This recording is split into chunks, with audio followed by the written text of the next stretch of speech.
మాటి మాటికి వారు దేవుని శోధించిరి. మాటి మాటికి ఇశ్రాయేలు పరిశుద్ధ దేవునికి సంతాపము కలిగించిరి. ఆయన బాహుబలమునైనను విరోధుల చేతిలో నుండి ఆయన తమ్మును విమోచించిన దినమునైనను వారు స్మరణకు తెచ్చుకొనలేదు. ఐగుప్తులో తన సూచక క్రియలను సోయను క్షేత్రమందు తన అద్భుతములను ఆయన చూపిన దినమున వారు జ్ఞప్తికి తెచ్చుకొనలేదు. ఐగుప్తీయులు తాగలేకుండా నైలునది కాలువలను వారి ప్రవాహజలములను ఆయన రక్తముగా మార్చెను. ఆయన వారి మీదికి జోడిగలను గుంపుగా విడిచెను.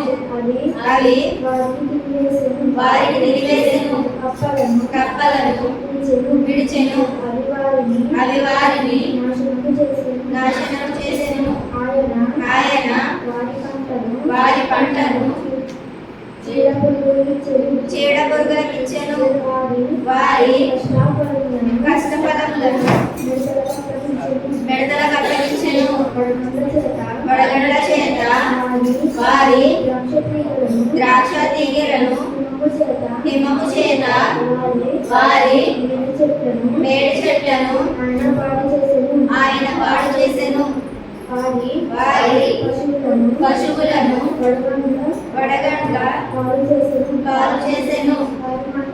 వారి మందలను పిడుగుల పాలు చేసెను.